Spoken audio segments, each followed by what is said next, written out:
¿Estamos al aire entonces? Así es.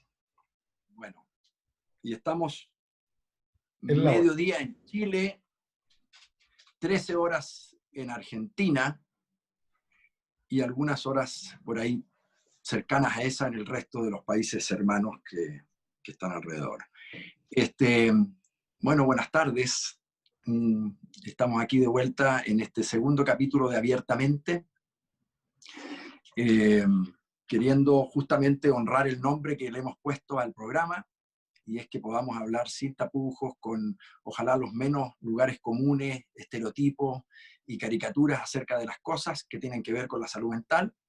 Entonces una oportunidad, como les decía en el capítulo anterior, de que en este caso 3 psiquiatras que nos conocemos hace mucho tiempo, que además somos amigos y que hemos trabajado en el campo de los trastornos del ánimo por muchos años, nos hemos juntado con esta idea de poder justamente opinar, tener un espacio como lo permite este tiempo en que lo remoto y lo virtual se ha hecho tan popular, tener un espacio donde poder decir efectivamente lo que pensamos y poder cuestionar lo que a veces se dice más oficialmente en nuestra disciplina, hablar con mucha soltura, distendidamente y con mucha transparencia y honestidad.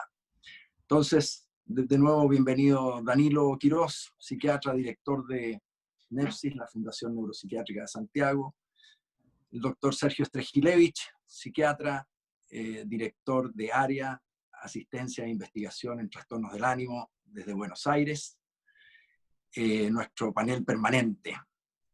Bueno, hoy día queríamos hablar de un tema muy particular, muy especial, que surgió de hecho a partir del primer capítulo, que era el tema de salud mental de la mujer en pandemia. Alguien por ahí rápidamente dijo, muy bonito, 3 hombres hablando de la salud mental de la mujer, saber cuál.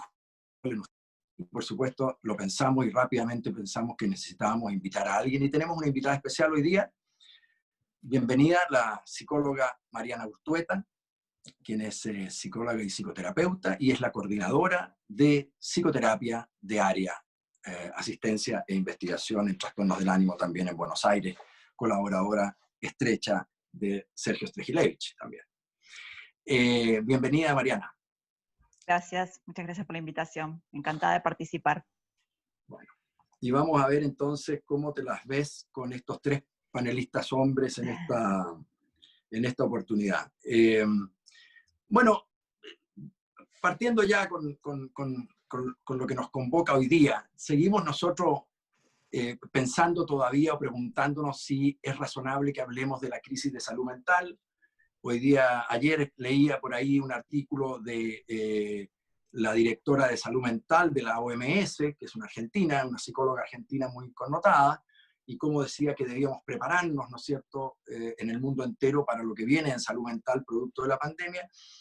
Y en ese tema vamos a volver una y otra vez mientras dure la pandemia, porque nosotros todavía no tenemos una visión muy clara de si estamos a puertas o no de una gran crisis de salud mental, de un aumento de las patologías, de las enfermedades mentales, o un agravamiento de las personas que ya tenían patología mental. No lo sabemos aún, es posible anticiparlo, a lo mejor es posible intuirlo, pero no hay certeza.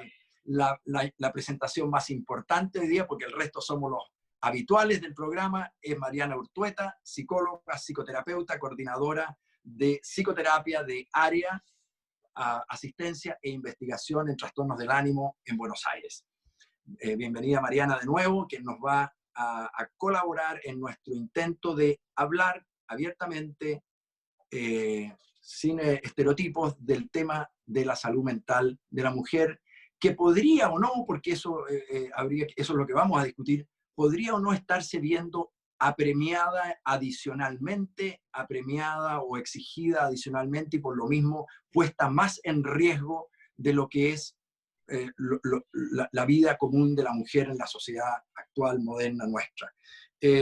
Lo digo porque hemos dicho que probablemente, por lo menos algunas personas piensan, de que la pandemia lo que hace es visibilizar algo que existe siempre, y son los roles que la mujer tiene que desempeñar, se ha visto obligada a desempeñar eventualmente con menos colaboración, menos compartido con el hombre, en relación a lo que es, podríamos llamar, gerenciar o administrar a una familia, en lo que es la gerencia o administración de la salud emocional y del bienestar educacional de los hijos, ¿no es cierto?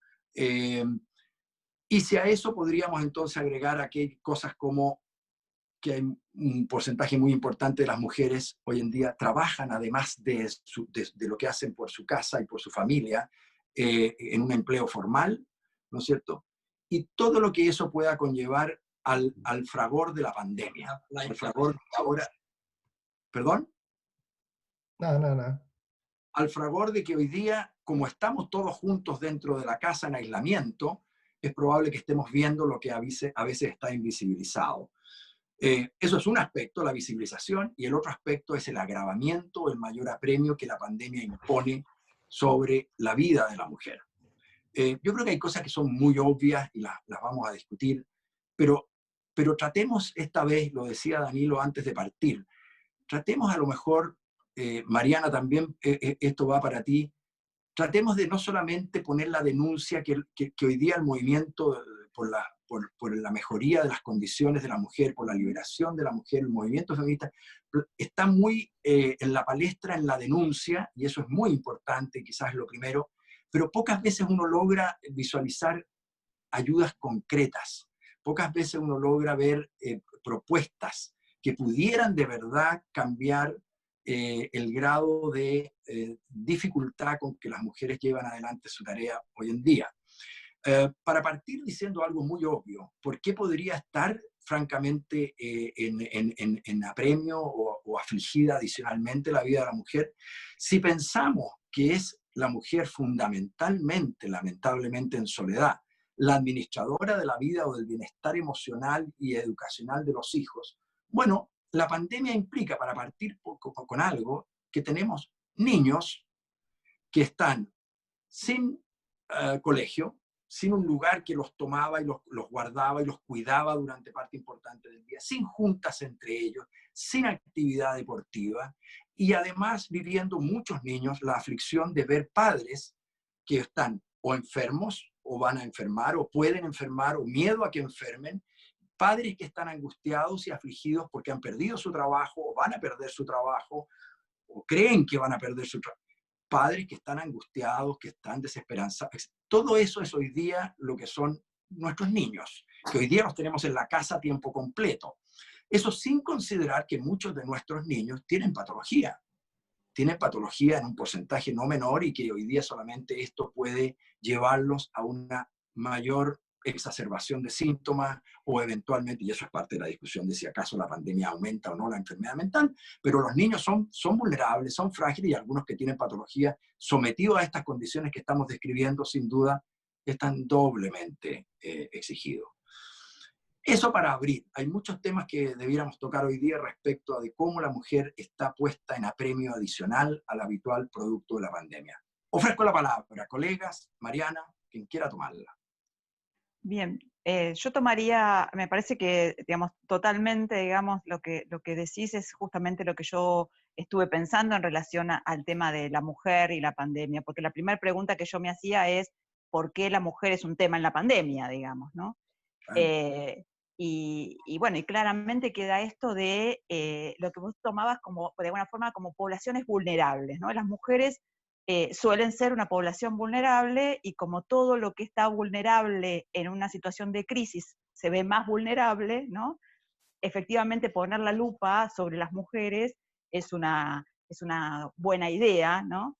Porque así como quienes tienen una economía más débil en la pandemia están en una situación más vulnerable, o sea, todas las situaciones que generalmente son críticas en este momento se ven de una forma amplificada, digamos, de alguna forma afectada, ¿no?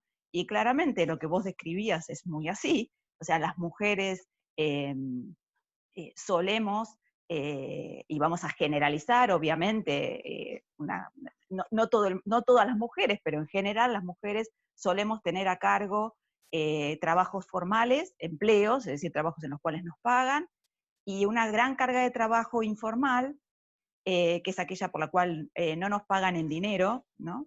Pero sí seguramente recibimos algo a cambio, si no, no haríamos nada de eso. que tiene que ver con el cuidado y el gerenciamiento. Usaste una palabra que para mí es clave, que es el gerenciamiento, ¿no? El gerenciamiento de la vida familiar, porque implica que a veces es hacerlo nosotras mismas y a veces es manejar los hilos para que las cosas sean hechas. Esto implica, digamos, desde la posición, y ahí ya no solamente como psicóloga, sino como mujer, y madre y gerenciadora, implica manejar ciertos hilos. Por ejemplo, el famoso chat de mamis del colegio, porque el chat de mamis es chat de mamis, no es chat de papis. Cuando es chat de papis, es chat de papis para nos juntamos a comer un asado, vamos a jugar al fútbol o llevamos a los chicos de campamento. Nunca es por la tarea de matemática, el mapa que hay que llevar mañana o qué pasó con la profesora de inglés que toma un examen tan complejo, ¿no? El chat de mamis es todo esto, más Menganito tiene piojos, el otro tuvo varicela y cómo hacemos con el regalo del Día del Maestro. ¿Mm? Ese es un chat que suena constantemente, es el chat de mamis, algo que gerenciamos las mujeres. Por otro lado, gerenciamos, si tenemos, por ejemplo, ayuda en la casa, gerenciamos esa ayuda de la casa también. O sea, qué se va a hacer, qué no se va a hacer, etcétera, etcétera. Eso lo gerenciamos, ¿no? Gerenciamos también las compras, gerenciamos gran parte de los gastos, gerenciamos el orden, la limpieza, los hábitos, ¿no? O sea, marcamos cierto ritmo en la casa. ¿Mm? Y esto uno puede decir, visto así, es un trabajo, ¿no? Puesto en la pandemia, es un trabajo claramente amplificado, porque a esto le quitamos.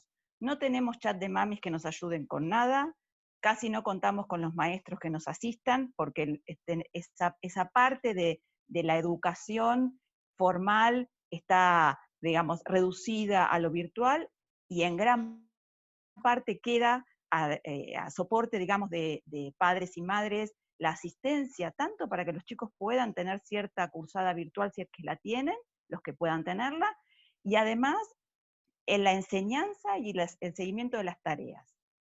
Y acá hay un desplazamiento, y es que como ya veníamos gerenciando las cuestiones escolares, ahora parecería ser que las deberíamos seguir gerenciando, ¿no? Cuando en realidad en casa hoy en día suelen estar, en las casas en que están los padres y las madres, la pareja parental, formada como esté formada, ¿no? O sea, hay más de un adulto, vamos a decir así. Sin embargo, suele quedar desplazado a que como ya venía siendo así, y como ya conocemos quiénes son los maestros, quiénes son los otros padres, cómo es la dinámica de los niños con sus amigos y demás, entonces eso vuelve a quedar en manos de las mujeres, ¿no? Interrúmpanme donde quieran, ¿eh? No, No, estamos con un poquito de sensación así de agobio de escuchar todo esto, a lo mejor. Adelante, ¿no? Y eso que lo estoy planteando con una sonrisa y alegremente. Bien, a ver, ¿qué digo? Vos decías esta cuestión de la salud mental de las mujeres. Yo dejaría lo de salud mental de las mujeres para hablar algo que me parece más interesante, que tiene que ver con el sufrimiento. Y la pregunta de en qué punto en todo esto hay un sufrimiento y en qué punto este sufrimiento puede ser, el sufrimiento no se elimina, vamos a decir así, el sufrimiento se administra, ¿no? Y yo diría que me parece que esta situación de pandemia, que hace que estemos todos en casa y que todos nos veamos, digo, vemos a nuestros niños si trabajan o no trabajan, vemos a nuestros niños si son ordenados o son un desastre, si saben guardar las cosas o no las saben guardar, y nos vemos a nosotros mismos los adultos de las casas, ¿no? ¿Cómo nos movemos dentro de la casa? ¿Y qué pasa con esto? ¿No? Y yo creo que esto nos da una gran oportunidad, porque nos da una gran oportunidad de, diríamos, no sé si es un término que se usa en Chile, de barajar y dar de nuevo. Creo que es de rebarajar las naipes. Exactamente, de rebarajar los naipes, ¿no? Y por eso me parece que es muy importante pensar en que es una oportunidad para hacer otra cosa distinta con esta administración del trabajo, del sufrimiento y del placer también.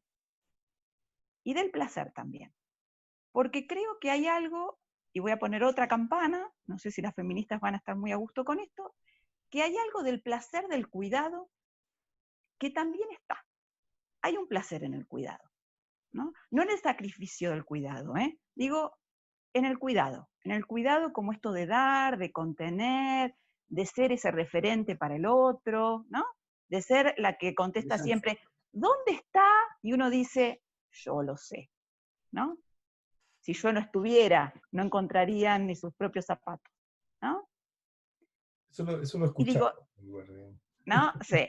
Digo, y el placer del cuidado, del que, y vuelvo con estas cuestiones de género, del que por la manera en que está distribuido el trabajo, los hombres muchas veces quedan excluidos, ¿no?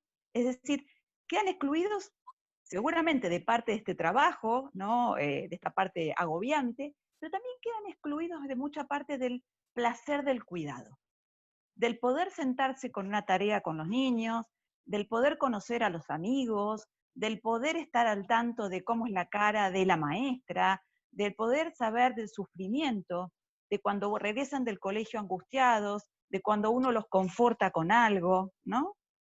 Me hiciste recordar, Mariana, inevitablemente la sensación de exclusión incuestionable de los hombres frente a la gestación del bebé dentro de la panza materna y finalmente los primeros meses del nacimiento, donde uno siente que hay una fiesta entre dos a la cual uno no ha sido invitado o por lo menos no sabe mucho cómo moverse y no tiene la categoría de los dos que están ahí, dígase madre e hijo. Esa exclusión parece que parte desde tan temprano, ¿no? Exactamente. A ver, yo creo que hay una cuestión generacional, digamos, ¿no? Yo creo que los más jóvenes vienen un poco diferente en el formateado y probablemente esto no sea así a futuro, digamos, pero cortando, digamos, la película hoy, ¿no? Bueno, esto en general es así, ¿no? Eh, a ver si sigo un poco con esto. Quiero decir, cuando digo que podemos barajar y dar de nuevo, ¿no? Es que muchas veces las mujeres nos quejamos, y creo que con razón, de todo este trabajo invisibilizado que hacemos, ¿no? Eh, pero que es muy difícil justamente porque no se nos ve. Hoy se nos ve, ¿no? Creo que hoy cualquiera que está en casa puede ver que, además de que ya no contamos con esas otras mujeres que nos asisten, ¿no? Las que pueden cuidar a nuestros niños, ¿no? Las que pueden enseñarles, las que pueden ayudarnos a limpiar la casa o a preparar una comida. Las mujeres ya no contamos con esas otras mujeres que vienen en general a casa a ayudarnos, ¿no? Entonces, en general, hoy en casa se puede ver como, entre comillas, la mujer de la casa, si sigue en automático, y creo que la oportunidad es la de no seguir en automático, anda corriendo, juntando, barajando, haciendo tarea, limpiando, ¿no? Haciendo la compra, limpiando la compra, preparando la comida, supervisando la vida de todos, y uno puede decir, esto es muy natural. Y probablemente los hombres, y vuelvo a la generalización, y por generalización probablemente no absolutamente cierta, los hombres intentando hacer de cuenta que están ocupados trabajando, o preocupados porque no están tan ocupados trabajando, ¿no? Y seguramente con una angustia interna también muy importante, que tal vez valga la pena otra sesión de hombres en pandemia. Es decir, el sufrimiento masculino por el no hacer y el sufrimiento masculino porque si el hacer que hay para hacer es este hacer tan femenino. Es decir, ¿qué pasa ahora? Yo tengo tiempo libre y ¿cómo es esto de pelar papas, de hacer tareas, de limpiar pisos? ¿Qué me pasa narcisísticamente como hombre en ese lugar? Me hace pensar, Mariana, rápidamente en cuán fundamental para este programa era la presencia de una mujer, y de una mujer obviamente que siendo terapeuta, siendo madre, esposa, terapeuta, etcétera, tiene todos los insights, tiene todas las sensibilidades que efectivamente nosotros podemos soslayar, podemos no darnos cuenta, no fijarnos. Y cuando nos enfrentamos a aquello, como dices tú, ni siquiera sabemos que a lo mejor nos estamos sintiendo culpables, que a lo mejor nos estamos sintiendo incompetentes, que a lo mejor no sabemos cómo, en esto de rebarajar, que parece ser una cosa fundamental en la cual meternos, ¿no? ¿Cómo se rebaraja? ¿Cómo se puede realmente cambiar esto? Cambiar el nivel de sufrimiento más histórico y crónico de las mujeres, cuando los hombres en realidad no sabemos mucho cómo se hace. Es como un poco el estereotipo que se ha dicho algunas veces: las mujeres no sacan nada con liberarse mientras no se liberen los hombres, y entonces haya una posibilidad de avanzar hacia una sociedad más igualitaria. Pero, pero el taco, el freno quizás tiene que ver con nosotros no sabiendo cómo actuar. Colegas, ustedes, varones aquí presentes, ¿no quieren replicar algo? No, Yo, réplica yo, no, pero yo lavo a los mí, platos, ¿ah? De a uno, de a uno. no, réplica no, porque no, no hay mucho para replicar. Lo que sí me pareció, es decir, y eso estamos hablando de mujeres que viven en un hogar donde está la pareja, digamos, bien constituida y que incluso tienen ayuda. Yo, la verdad que las primeras cosas que me sorprendió de esta pandemia es que de todas las personas que están en asistencia conmigo, las personas que claramente tuvieron un problema bien delimitado, sacando lo económico, que esto es, vamos a poner como una tragedia universal, y por ende que nos toca a todos directa o indirectamente, y sincrónica o diacrónicamente la cuestión económica nos va a pegar a todos, pero las mujeres que habían quedado solas en un departamento, y digo departamento porque ahí la cuestión ambiental es crucial, no es la misma la mujer que ha quedado en una casa de 100 metros cuadrados con habitaciones individuales, acceso a internet, parque, que la que quedó en 60 metros cuadrados con poco acceso a la luz solar directa, con chicos de menos de 10 años, porque, y la verdad es que ahí tuve la sensación clara del nivel de invisibilidad, como decía Mariana, y de desaprensión, porque yo creo que nadie se dio cuenta que eso no iba a funcionar. Es decir, fue un cálculo, no sé, como pedir a una persona que aguante 2 horas sin respirar debajo del agua. Es decir, no había posibilidad. Y yo creo que todos nos olvidamos, es decir, fue clarísimo. Sí, Perdón, Sergio, Mariana. vos decís que por ahí lo que estuvo mal calculado, digo, por eso fue como se armó en Argentina, ¿no? Que los niños de hijos de padres separados quedaron con uno de los dos, adivinen con quién en general, y quedaron con la madre en general, y no podían ser trasladados, con lo cual quedaron los primeros 2 meses ahí con la madre en situaciones, como dice Sergio, No podían límites. ir a hacer las compras con los hijos. O sea, las mujeres dejaban a sus hijos solos en departamentos porque no las autorizaban a bajar a hacer las compras. Podíamos sacar a pasear al perro y no podíamos ir a hacer una compra con un hijo, o sea, con un niño. Entonces, digo, estamos hablando de la mitad de la población, o más de la mitad de la población. Es un error, te digo, que solo puede estar basado en un prejuicio tan arraigado que genere ese escotoma, porque si no, no hay manera se entiende, digo, es como no ver un elefante adentro de un baño. Es decir, salvo que esté tan lleno de elefante el baño que uno ya crea que el baño es el elefante. No fue una gran metáfora, pero se entiende lo que digo. Sí, Sí, yo creo que ahí lo que hay es a ver, se presupone que las mujeres podemos con los niños en la casa y lo que venga, digamos, ¿no? Es decir, se presupone esto. Creo que hubiera sido un escándalo si todos los niños hubiesen quedado justo con los padres, digamos, en esta cuestión de los padres separados, si hubiese armado un escándalo, porque nadie presupone que los hombres podrían hacerse cargo por completo 24 sobre 24, 7 sobre 7 de niños pequeños encerrados en una casa. Se supone que las madres pueden, que saben y pueden, no importa el estado en el que estén. Ahora, Digo, sí, ahora la pandemia, la situación de cuarentena, eh, ha hecho que todos tengamos que aprender a hacer cosas distintas. Por ejemplo, a comunicarnos a distancia, el teletrabajo, el compartir roles dentro de la casa, el compartir internet, el compartir los computadores y todo lo que ocurre ahí. Y como dice Sergio, claro, nadie lo diseñó así, pero esa es como, así están las cosas y efectivamente a la descripción que ya se ha hecho, si le agrega el teletrabajo, o sea, es realmente una situación y ya no es 24/7, digamos, es como de 48/7, digamos, es como duplicar funciones, duplicar trabajo, y no hay posibilidad de duplicarse uno, ¿ya? Entonces, mi pregunta es, ¿qué hacemos, digamos, ¿ya? ¿Por dónde vamos? ¿Por dónde partimos? ¿De qué manera uno pudiera ofrecer opciones, digamos, o alternativas, o maneras de, como dices tú, de administrar el sufrimiento, digamos? A lo mejor no hay alternativa, y a lo mejor hay que aceptar que ciertas cosas son como son, y que vendrán otros tiempos donde serán distintas. No sé, ¿no? ¿Qué Sí, opinan ustedes?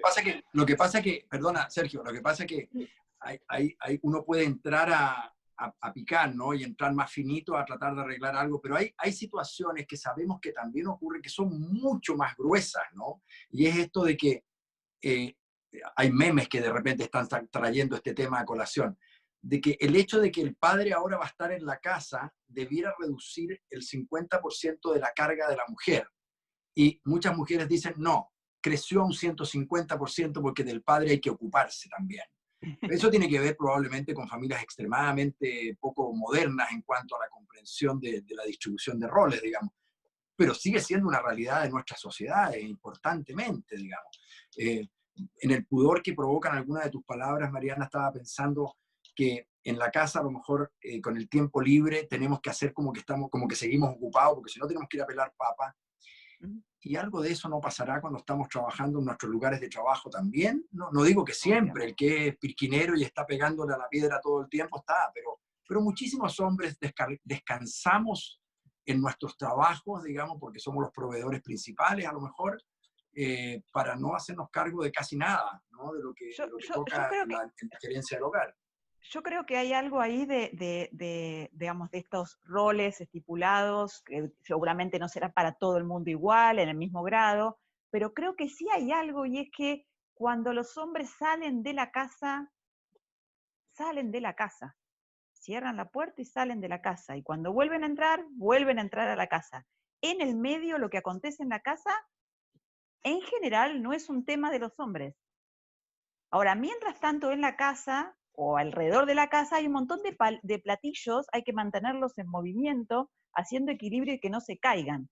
Todo, desde que los niños vuelvan al hogar y tengan quien los reciba, tengan comida, tengan la posibilidad de hacer sus tareas, si tienen alguna actividad extraprogramática, que alguien los lleve, que alguien los traiga, si tienen un festejo de cumpleaños, si tienen que comprar una plasticola, un útil escolar, digo, todo eso que pasa en la casa, entre las 8 que uno parte y las 6, 7, 8 que uno vuelve, ¿no?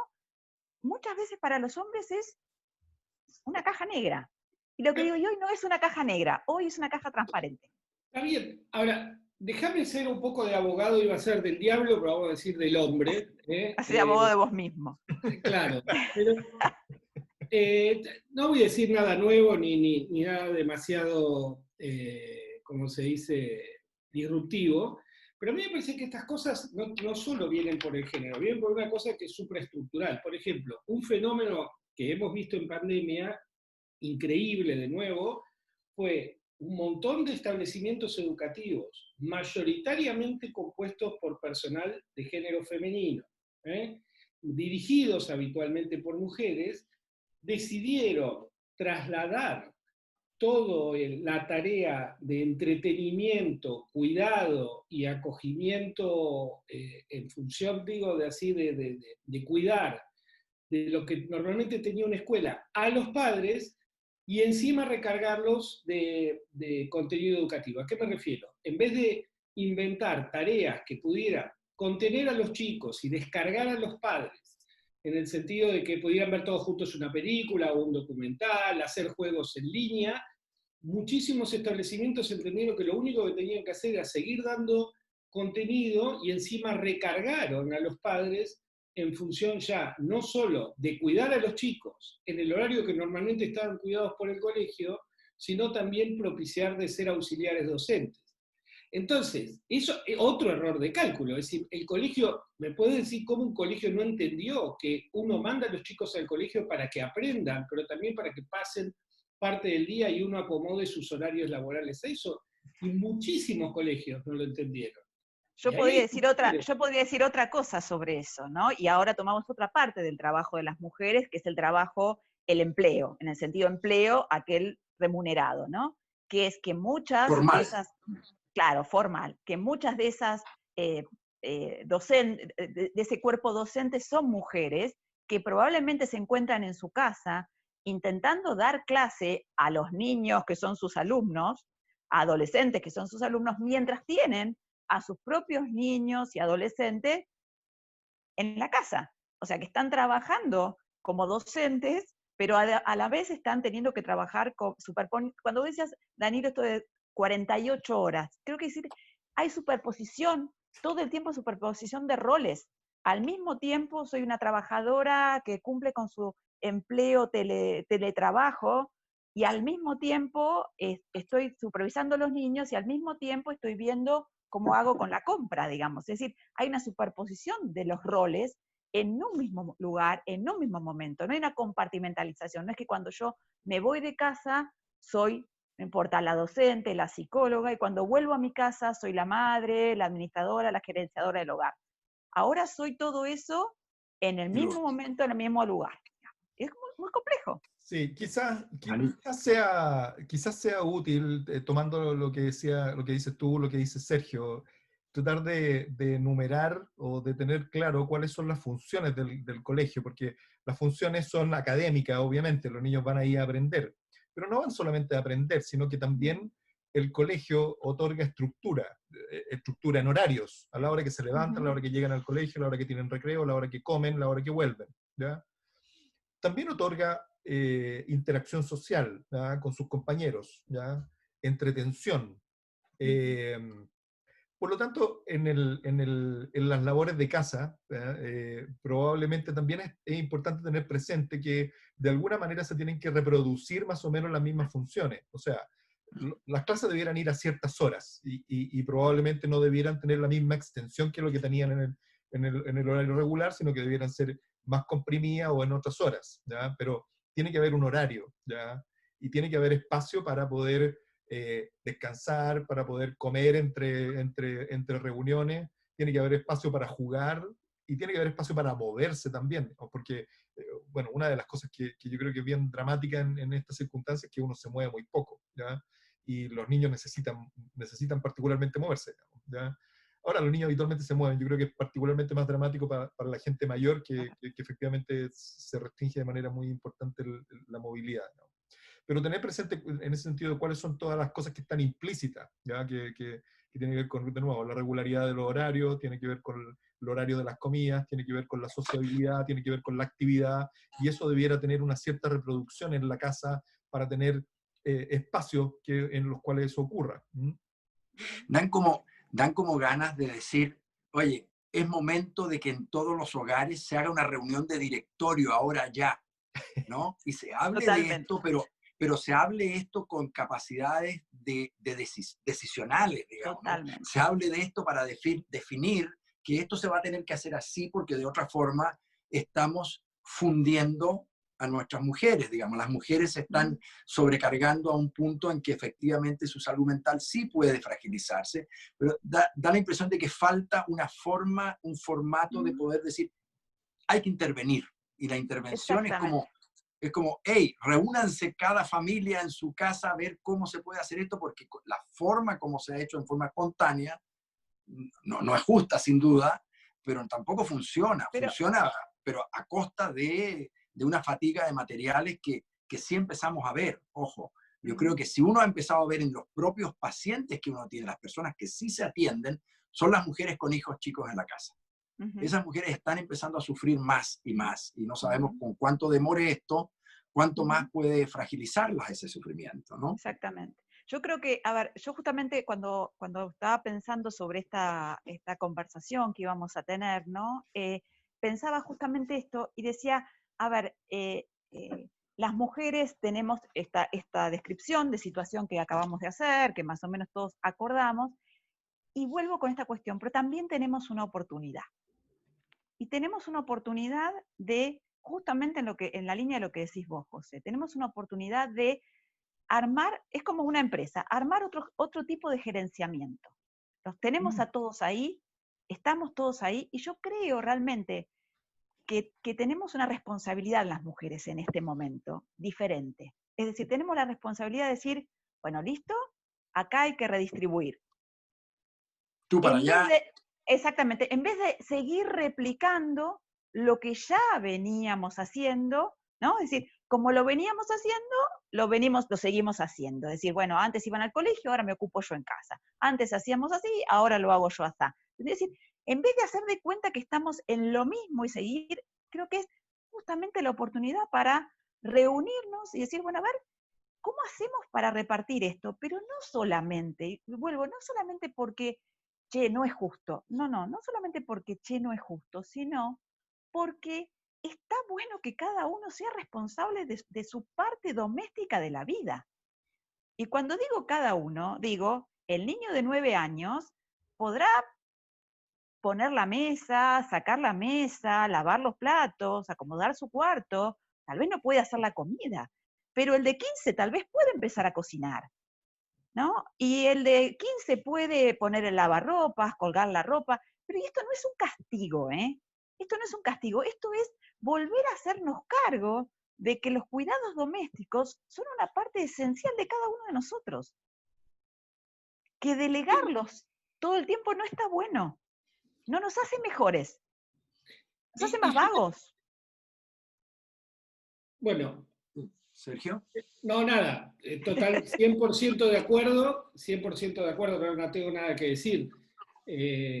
Ahora, esto es casi una curiosidad profesional, y ya que estamos en abiertamente salud mental.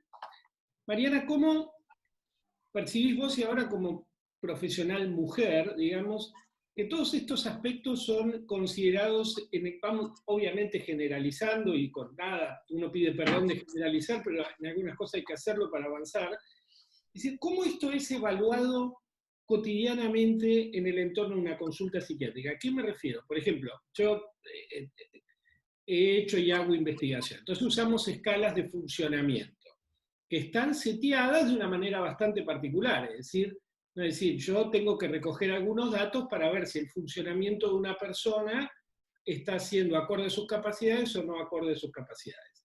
Por ejemplo, yo imagino que si un hombre universitario de 32 años me dice que no está trabajando y que está en la casa haciendo tarea hogareña, voy a ponerle una GAF de 70, que es baja.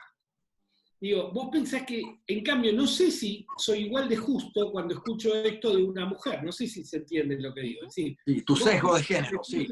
¿Eh? Tu sesgo de género para mirar, para evaluar. Exacto. Hay un sesgo de género, permanece en la evaluación, digo, puesto es crítico, es decir, yo podría tomar o no tomar acciones terapéuticas concretas en función de malentender el funcionamiento por un sesgo de género, como dice José. ¿A vos te parece que eso sucede habitualmente? Es decir, que hay tanto, y salgamos de psiquiatra hombre, psiquiatra mujer, psicóloga hombre, mujer, digamos, pensémoslo con el rubro. Sí. ¿Está habiendo un prejuicio a la hora de evaluar la funcionalidad, la situación de las mujeres? Yo creo que hay, y creo que hay en todos, digo, en mí misma como terapeuta también lo hay, como vos decís, digamos, si en la consulta, digamos, yo tengo un hombre adulto que me cuenta que su actividad, digamos, básicamente es una actividad económicamente pequeña y que básicamente su actividad es ocuparse de los niños y de la casa y de qué sé yo, la verdad que yo no puedo decir que a mí no me hace ruido, ¿no? Tengo como que reajustar y decir, bueno, ¿por qué me habría de hacer ruido? Si esto me lo contara una mujer, a mí no me haría ruido. ¿Por qué me parece? Digo, ¿por qué? Lo primero que se me ocurre es, ¿por qué este tipo no trabaja? Digamos, ¿se entiende?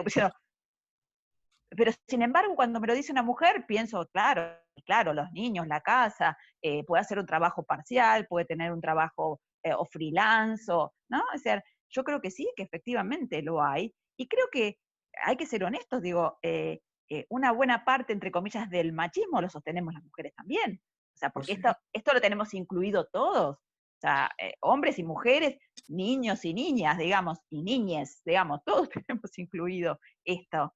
Y hacemos esta valoración, ¿no? Parece como que siempre seguimos con esta caricatura de el papá que sale para la oficina y la mamá que peina y prepara la comida, digamos, ¿no? Aunque después salga para la oficina, ¿no? Esto de que el papá se queda no es una cosa muy, muy habitual. Sobre todo, digamos, en la mayor parte de los países. Hay algunos países escandinavos en donde esto por ahí no es así, donde los hombres tienen licencias por paternidad tan largas como las mujeres, donde pueden elegirse la licencia por paternidad, retomando lo que decía José al principio, la toma el hombre, la toma la mujer, y en la economía familiar se resuelve. Che, mira, tu sueldo es mejor, bueno, entonces vos salí a trabajar, aunque sea la mujer, y económicamente me quedo yo, que conviene más a criar al niño, bebé, pequeño, recién nacido, no importa, ¿no? No es así como está en general armada la economía. Bueno, y me meto una vez más. Y ahora pasando del lado del escritorio, las mujeres que están consultando con vos en este momento o con el equipo y que vos recogés datos, ¿tienen una posición distónica, o sea, tienen una posición de crítica respecto de esto que estamos describiendo y analizando? ¿O están metidas dentro de este sistema y no terminan de entender qué es lo que les está pasando? Es decir, pueden entender que hay una situación que es llamativamente, no voy a decir injusta, porque me parece que hay salida a la justicia. ¿Hay conciencia de explotación o no? Yo creo que justamente ese es el punto. Yo creo que las mujeres solemos tener conciencia de explotación y 2 puntos, lo que nos toca después es la resignación. Y yo ahí es donde digo, no, la salud mental, vuelvo a esto, tiene que ver con administrar distinto el sufrimiento, y entonces yo sí registro que las mujeres están sobrecargadas, refieren esta cuestión de no puedo responder a mi trabajo, más los niños, y a la vez, y les cuesta mucho pensar esto que dice José, bueno, pues siéntense todos y armen un gerenciamiento diferente del tiempo, ¿no? Y siempre es leído como, mi pareja cuida un rato a los niños para que yo pueda responder las cosas del trabajo o hacer parte de mi teletrabajo. El otro me cuida a los niños para que yo, ¿no? Que es la lógica con la que en general las mujeres nos manejamos, ¿no? Tenemos quien nos cuida a los niños a nosotras. Cuida a los niños del matrimonio, tal caso. Mariana, estoy preocupado de que se nos va el tiempo y hay un tema que quiero aprovechar esta oportunidad de que tú puedas mencionar, si es que puedes, porque este es un tema complejo, es un tema que a lo mejor no sabemos todavía cómo se puede enfrentar. Hay gente que ha planteado que el aislamiento no le ha venido mal, que el aislamiento y el encierro le ha servido para A, B, C, D. Y todos sabemos que eso se da fundamentalmente por algunas razones particulares de cada individuo, pero se da cuando hay una situación más sistémica donde no hay miedo por la plata que se necesita para comer, no hay problemas para comer, está todo eso bien, y hay una familia que funciona y hay un matrimonio que es pareja y funciona. Pero todos sabemos que los matrimonios que contienen adentro una pareja real, romántica, son un porcentaje muy pequeño de los matrimonios constituidos o de las familias constituidas. Y yo me pregunto si tú pudieras decir algo respecto de la situación que está viviendo hoy día, particularmente por la pandemia, toda mujer que está metida dentro de una relación muy disfuncional, donde está metida en un matrimonio donde a lo mejor ya no hay una pareja, o peor aún, y ahí me pregunto si puedes decir algunas palabras, en donde hay formas de violencia dentro de ese hogar que la pandemia entonces pone de manifiesto, no solo de manifiesto, sino que las convierte en una explosión, toda vez que ahora es 24/7, ¿no? No sé si puedes referirte a esas mujeres que muchas deben estar escuchando hoy día y deben pensar cómo lidio con eso, ¿no? Sí, sin dudas, tal cual lo decís vos, ¿no? Creo que justamente esto que decíamos, una situación como esta crítica amplifica todo y da oportunidades también, ¿no? Pero ciertamente amplifica aquello que no estaba funcionando, así como decíamos, aquello que no estaba funcionando bien se ve más claro, algunas de estas cosas se podrán readministrar, ¿no? Y algunas cosas, podemos decir, se ve crudamente, digámoslo así. Uno ya no puede no verlo, ¿no?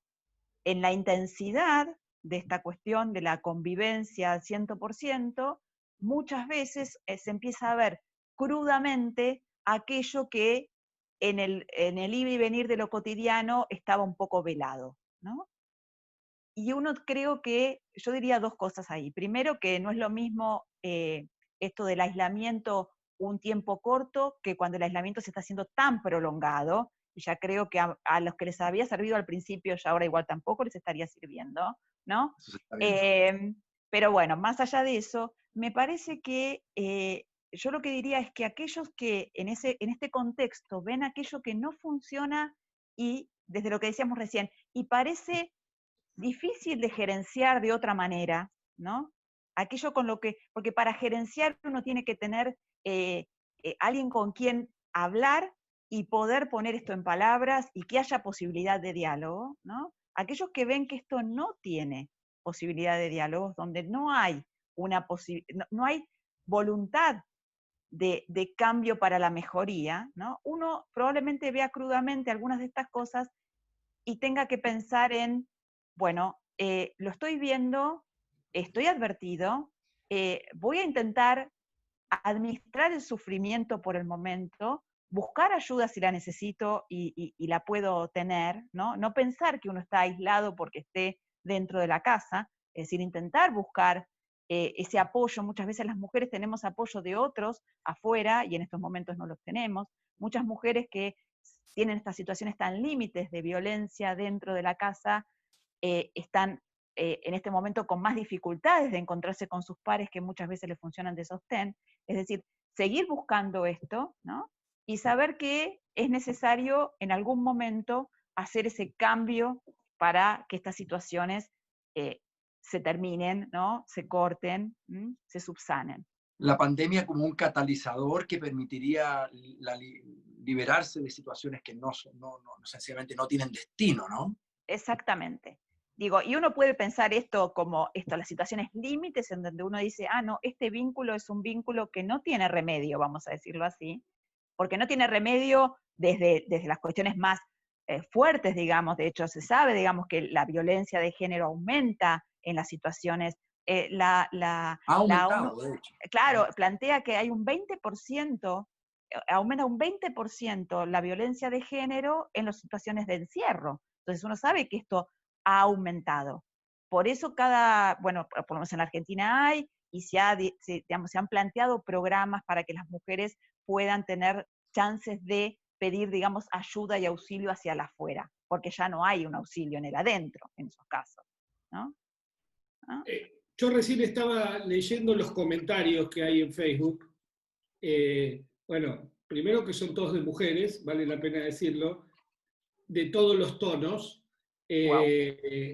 incluida uno, muy buenos comentarios, no los podemos leer, hay muchos, pero hay una que dice Mariana que ha hecho varias reuniones de directorio, pero no ha logrado cambiar nada.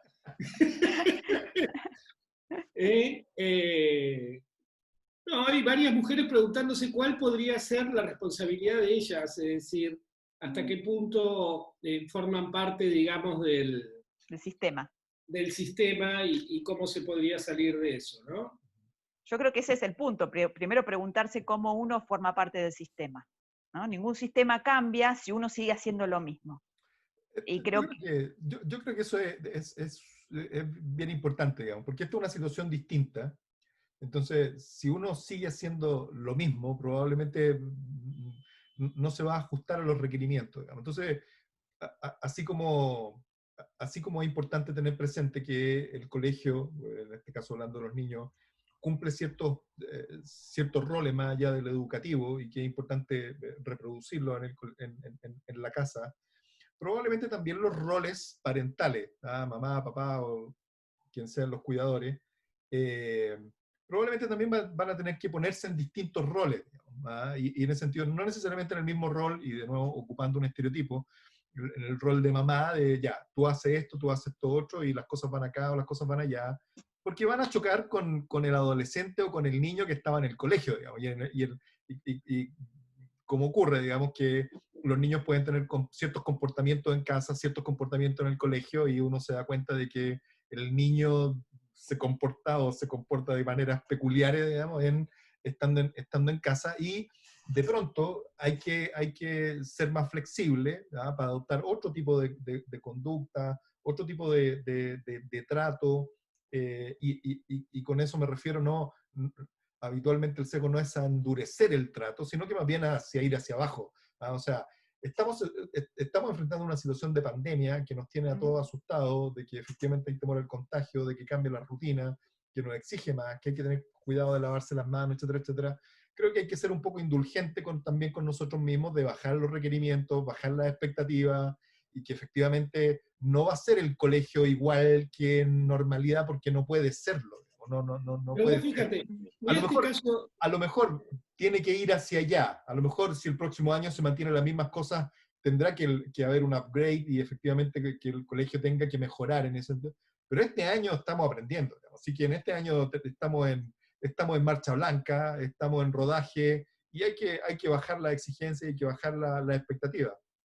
Sí, pero vos fíjate, déjame contar una Y, mini situación. Sergio, querido, vamos redondeando porque Sí. vamos a tener que dejarlo, pero Sí. por favor, adelante. Lo cuento rápido. Estoy atendiendo una persona, una mujer que tiene un cuadro depresivo gravísimo, que está, por suerte, mejor, pero sostenido con piolines. Tiene, lamentablemente, una versión muy, muy fea de la enfermedad. Y ha quedado con su hija pequeña de 5 años en un departamento chiquito. Y en los altibajos de su estado de ánimo, muchas veces ha estado en situación claramente a punto de no poder, con el cuidado mínimo, ya no de su hija, sino de ella misma, es decir, con ideas suicidas, con heteroagresiones, es decir, en situaciones muy, muy complicadas. Ahora, si a ustedes les cuento esto, les parecerá sorprendente que esta mujer que está en esa situación, porque está separada del marido, también trabaja, hace teletrabajo. Es un trabajo complejo. Ahora, lógicamente tiene ideas de culpa, porque tiene un cuadro anímico muy complejo que incluye ideas de culpa como parte de su cuadro cotidiano. Pero en esta situación está centrado casi en las dificultades, en lo pobre, según ella, del cuidado que le está prestando a su hija. Entonces, lógicamente, uno, tanto como psiquiatra como los terapeutas, estamos intentando de corregir ese sesgo de la culpa, en el sentido de que no es así, de que son medidas impuestas por la enfermedad, etc. Es lo que uno haría en una situación así. Ahora, todo eso funciona siempre y cuando tenga un conato de realidad. Por ejemplo, si mi terapeuta me dijera, tú no eres pelado, yo lo miraría y probablemente llamaría a la ambulancia y que se lo lleve. ¿Se entiende lo que digo? Ahora, ¿qué pasa con esta mujer? Del otro lado de sus seres queridos, la madre, el padre, el ex marido que la ama, no son gente, no dejan decirle, y bueno, sí, deberías cuidar un poco más a tu hija, y al final del día decir, es tan fuerte la estructura, que cuando uno le dice que ella está teniendo ideas de ruina, del otro lado le están diciendo que no serían tal de ruina. ¿Se entiende lo que digo? No es así explícito. Pero aparece, y deberías tener, pobre tu hija, debe estar angustiada, y tenés que comprender, y hay que hacer un esfuerzo como mamá en esta circunstancia. Le siguen dando trabajo, porque encima trabaja en la empresa familiar y le dan el mismo trabajo que siempre, porque no queremos que te sientas excluida, ¿viste? Es increíble, es increíble. O sea, yo creo que ojalá funcione las reuniones. Yo creo que es un proceso tan arraigado en la historia que probablemente lleve, ¿no?, generaciones. No está cambiando, creo yo. Sí. No, sí está cambiando, está cambiando. Y la pandemia en eso constituye una oportunidad, porque lo agudiza tanto que, Sí, que puede bueno, estamos charlando de esto. Que algunos nudos se suelten. ¿Mm? Danilo, ¿quieres decir algo al cierre? Porque tenemos que irnos. No, decirle nomás a la gente, a toda la gente que se cuide, de que estamos en pandemia y que efectivamente hay que reforzar todos los cuidados que tengan que ver con la salud, y que, a propósito del tema que nos convocó hoy día, esta situación es tan excepcional, tan exigente en varios aspectos, que yo creo que hay que ser complaciente con uno mismo, yo creo que hay que ser flexible, yo creo que hay que tratar de ser indulgente con uno mismo, y no vamos a rendir igual, no estamos haciendo las cosas igual, vamos a llegar al final del día más cansados, estamos llegando al final del día más cansados, probablemente no estamos... Nuestros hijos de tercero y cuarto básico pueden no aprender casi nada en 2 o 3 meses, no pasa nada, no se muere nadie por eso. Exactamente, y en ese sentido yo puedo tener la sensación de que estoy pagando para que eduquen a mis hijos, pero se me está devolviendo porque efectivamente lo están cargando de tareas que no son capaces de hacer y yo no soy capaz de supervisar.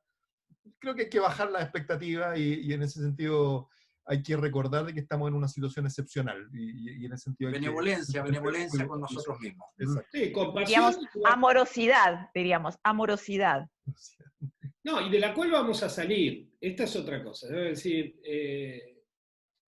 vamos a salir de esto.